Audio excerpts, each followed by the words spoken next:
Gəncədə yerləşən və hazırda bərpa olunan Nizaminin evində yeni filmin çəkilişi planlaşdırılır.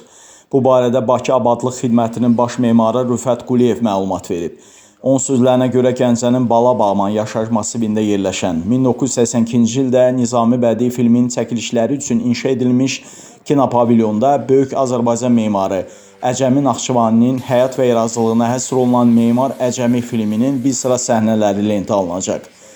Bildirilib ki, hazırda ərazidə geniş miqyaslı bərpa və yenidən qurma işləri həyata keçirilir. Hasarlar, giriş darvazası və kinopavilyonun əsas binası təmir olunur. Zədələnmiş dam örtüyü yenidən qurulur. Eyni zamanda filmin çəkilişi üçün tarixi elementlərin qorunması və zərurət yarandıqda yeni dekorativ elementlərin əlavə olunması istiqamətində işlər görülür. Bütün proses mütəxəssislərin nəzarəti altında aparılır.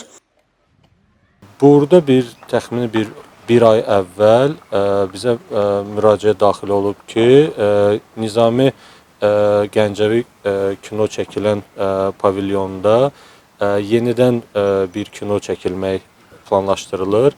Memar Əcəmi haqqında bir film çəkilməlidir. Biz ilkin baxış keçirdəndən sonra qərara gəldik ki, biz bu maraqlı bir projedə öz fəaliyyətimizlə dəstək ola bilərik və həmin tarixi məkanın bərpasını və təmirini görə bilərik.